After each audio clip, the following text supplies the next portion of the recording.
And I do think we could have a big week. If we get some follow through from what happened on Friday, more downside in the stock market, maybe more downside in crypto, and a big up move in gold, in the mining stock, which I think are still really cheap. I mean, they were up on Friday, but not nearly as much as they should, given the news that has come out that really cuts against the narrative of a strong U.S. economy. We have a weak U.S. economy. We have stagflation, and that is the best possible environment for gold and silver, the worst environment for the dollar. And so those two should combine for a fabulous environment for the mining stocks. The U.S. tariff strategy isn't about smart negotiation. It's a tax. Plain and simple. By slapping tariffs on dozens of countries at once, no one feels singled out. Exporters raise prices, and American consumers bear the brunt of the cost. Either you pay more or you go without. That's the reality on the ground. Tensions with India are escalating rapidly.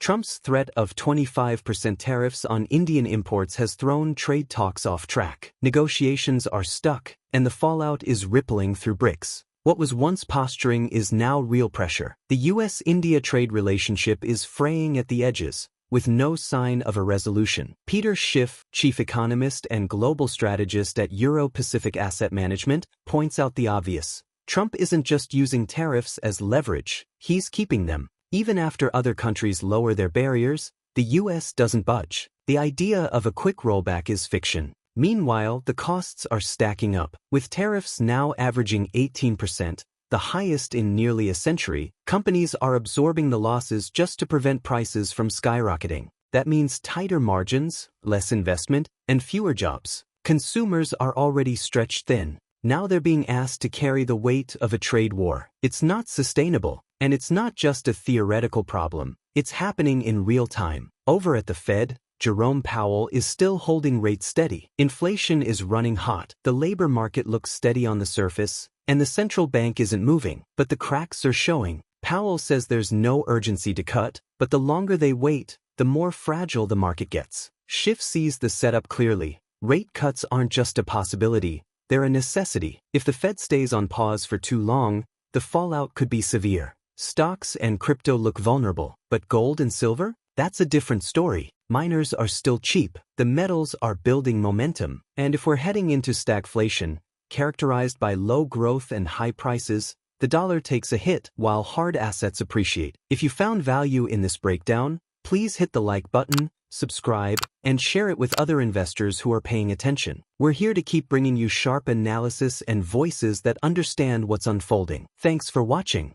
Knowing that their customers are broke, some of the tariffs may not be passed on to the customers. They may be eaten by the businesses. But these are American businesses that are going to have to suffer, right? Their profits are going to be reduced by whatever portion of the tariffs they absorb. And so what negative impact is that going to have on the economy? If companies have lower profits because they have to eat some of the tariffs because their customers can't afford to pay them, well, they have less money available to make capital investments, to grow their companies, to hire more workers. So the tariffs are going to have a negative impact on the economy, especially on the consumer part of it, right? Because that's where they're focused, right? We're making consumption more expensive, right? These are taxes on consumption. They're excise taxes. Now, I prefer these taxes to income taxes, but it's not like we're getting rid of the income taxes. We're just adding the tariffs. I think the average effective tariff rate now is like 18%. This has been the highest rate since the Smoot-Hawley days that preceded the Great Depression. But of course, back then, Americans didn't have Social Security taxes to pay. We didn't have a payroll tax. We had an income tax, but it was only for the very, very rich. Now you have middle-class Americans paying the payroll tax, paying the income tax, and now they're paying these super high tariffs. And that's still not enough because we still have these huge deficits, which means Americans are going to pay the payroll tax. Could you imagine what if a governor of a state raised the sales tax way up and then talked about how rich the state was getting on sales tax revenue? Would anybody buy that? Of course not, because the public knows they pay the sales tax because the sales tax is written on the price. You go and buy something and the sales tax is added on. The tariff is not added on. It's built in, but it doesn't mean you're not paying it. Whenever Trump talks about tariffs, just talk about a sales tax, because that's basically what it is. It's the same type of tax, right? If you read the Constitution, duties, imposts, excises, all their indirect taxes, right? Tariffs fall in the same category as a sales tax. So when the government puts a tax on liquor, federal government puts a tax on cigarettes, federal government puts a tax on anything, same as a tariff. That's what it is. But so the degree of economic ignorance in the administration, all the way to the top, right? Because everybody is singing the same tune when it comes to tariffs. And I still see some of these people defending Trump that I know are free traders, and I hear them on TV, and they try to say, well, yes, I believe in free trade, but I really like the way Trump is using tariffs as leverage to get these great deals. What great deals? He hasn't gotten any great deals, and he's not using the tariffs as leverage because the tariffs are still there. We're imposing all these tariffs, even with countries. When countries agree to go to zero tariffs on American goods, right? No tariffs at all. Not that they had high tariffs before. Maybe they were 3% and they went down to zero because Trump was able to leverage them to go to zero. Trump didn't say, okay, we'll have no tariffs on your goods coming into our country. Trump is at 15% or 20%. So the tariffs are not just leverage. They are being imposed. Trump likes the tariffs. He wants the tariffs. He doesn't just want the threat of tariffs. He wants the reality of tariffs because he doesn't understand them, right? And so we're going to get them. Thursday is going to be a big day, or this week, and I think the markets are going to continue to weaken. The dollar should lose the ground that it gained. And, I think the markets are going to be disappointed if we don't get a rate cut in September. But I think we're going to keep getting bad economic data. We're going to keep getting worse inflation data, even though it's not as bad as it should be because the numbers are wrong. In fact, don't just fire the gal who was responsible for the unemployment numbers. How about the one that's responsible for the inflation numbers? I mean, they've been getting those wrong for as long as I can remember. I mean, fire everybody who's doing that.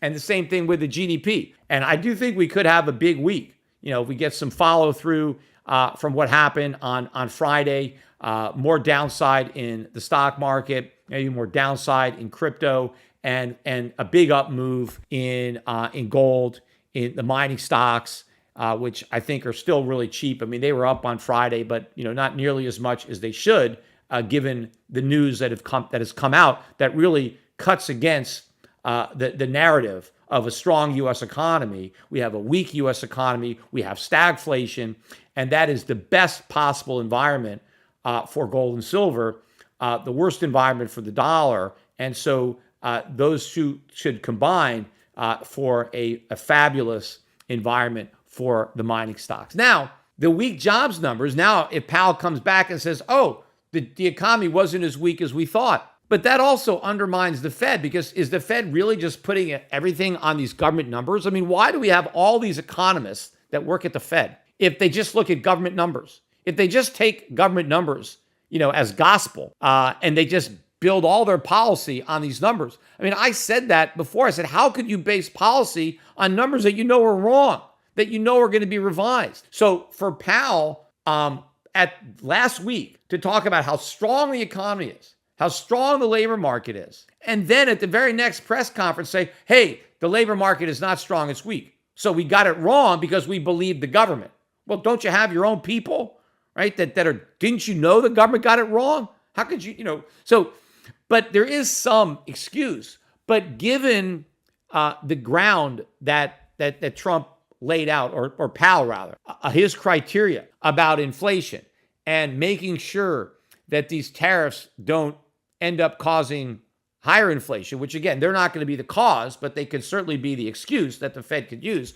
But I know that prices are going to be moving up as more of the importers start to add on these tariffs. The latest jobs report pulled back the curtain on a labor market that's not as strong as the headlines suggest. Unemployment rose to 4.2% in July, driven by a decline in household employment. While that might seem like a slight shift, it comes at a time when the broader economy is already under pressure from trade and immigration headwinds. Peter Schiff points out something that tends to get overlooked: the downward revisions to May and June. Those weren't just minor adjustments. They were big misses. When the original numbers were released, gold sold off as traders assumed a strong economy meant more rate hikes were ahead. However, if the real, lower figures had been reported up front, the reaction would likely have been the opposite. Gold would have popped. And that's precisely what happened on Monday. After the jobs data finally hit, gold surged, breaking out of a descending channel and closing at $3,363 after touching $3,363.60 intraday.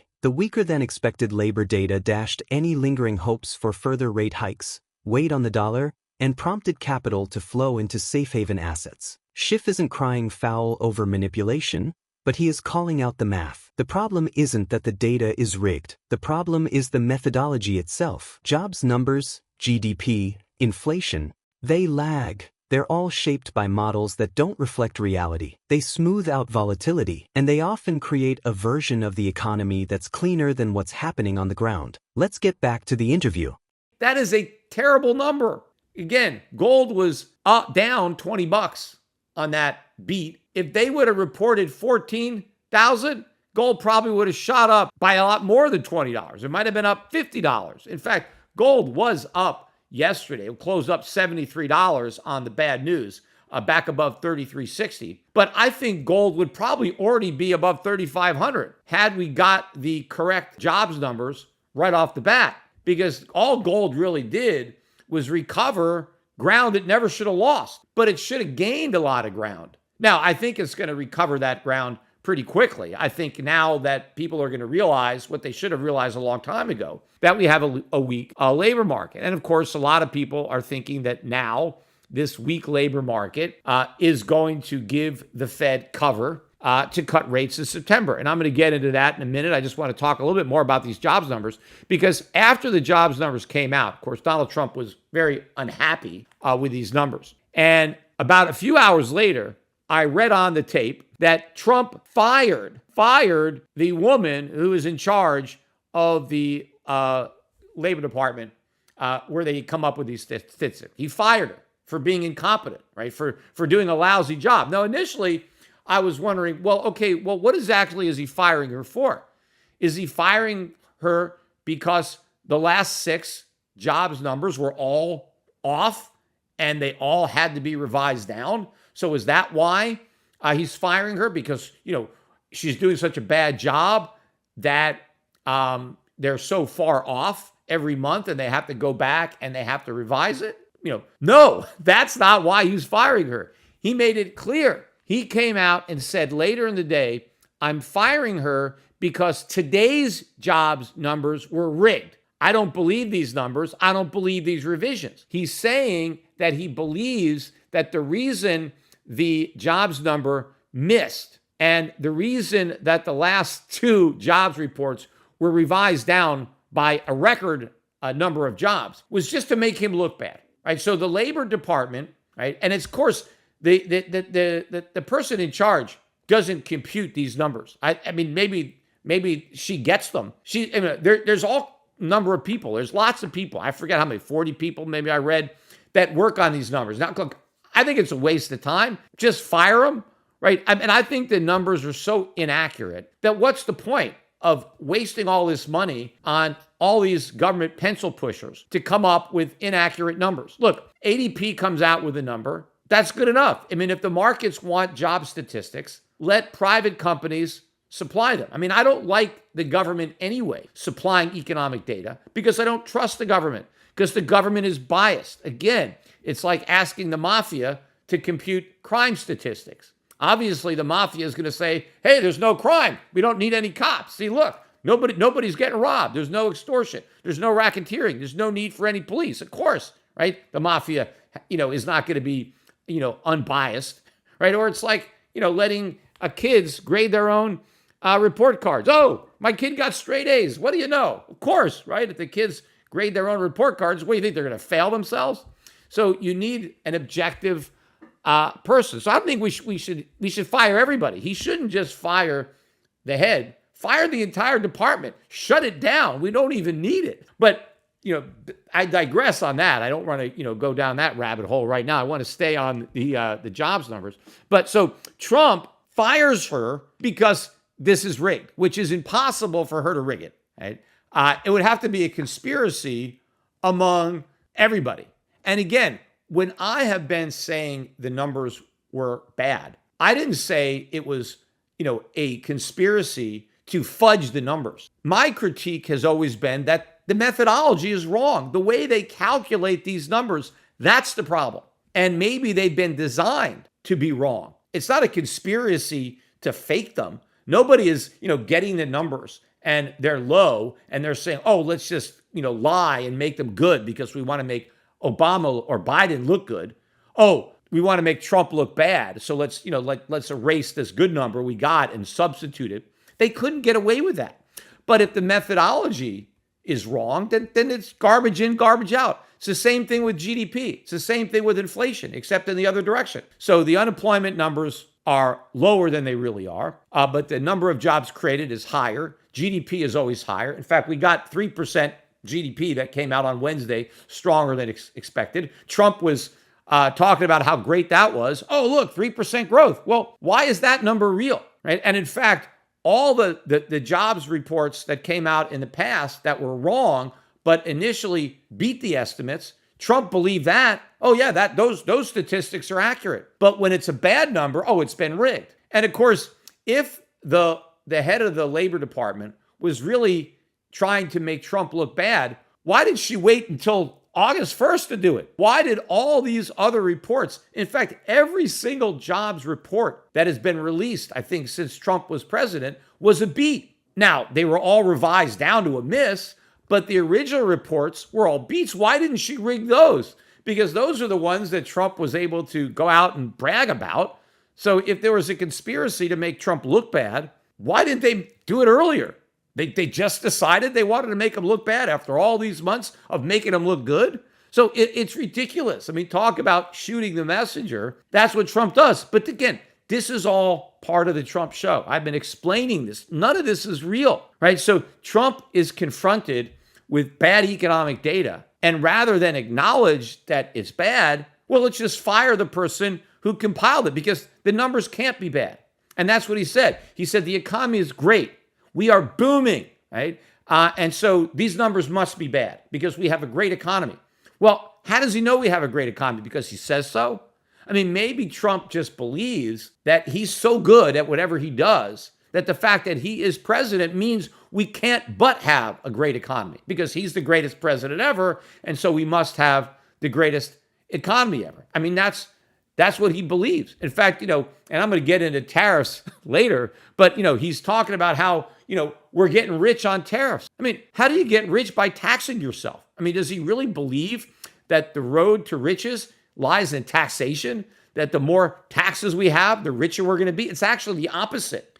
We're not tariffing ourselves into wealth. We're tariffing ourselves into poverty because tariffs reduce free trade. And the freer we are, the more prosperous we are. So we don't increase prosperity by increasing taxes, right? We do it by decreasing the size of government so that we can reduce taxes. But again, I'm gonna get into that. Let me stick on the jobs again before I jump ahead of myself. Gold has been rising steadily since late 2022, with momentum picking up sharply from early 2024. The move has pushed prices to repeated nominal record highs. Pullbacks have occurred, but they've been brief, often met with immediate buying. This surge isn't driven by just one factor. There's a convergence of forces: worsening geopolitical tensions, rising trade disputes, inconsistent economic policy, unsustainable government deficits, and a historic wave of central bank gold buying. Fed policy shifts and a weakening dollar have only added fuel to the fire. Strip away the noise, and what you're left with is a global economy that's leaning harder than ever on fragile assumptions. The surface-level calm, steady rates, official job stats, controlled inflation, is masking more profound instability. Beneath it, the strain is visible. Labor markets are softening, trade relations are cracking, and currencies are being propped up by policy rather than productivity. Gold isn't just responding to these fractures, it's front-running them. And it's not alone. Silver and mining equities are quietly positioning for a shift that's already in motion. If the numbers we trust are routinely revised, and the policies in place continue to add pressure instead of relief, How far are we from a broader repricing of risk across the system? So stay tuned. If you're into real, data-backed takes on the financial system, hit like and subscribe so you don't miss the weekly updates. Thank you for the support, and I hope you enjoy the video.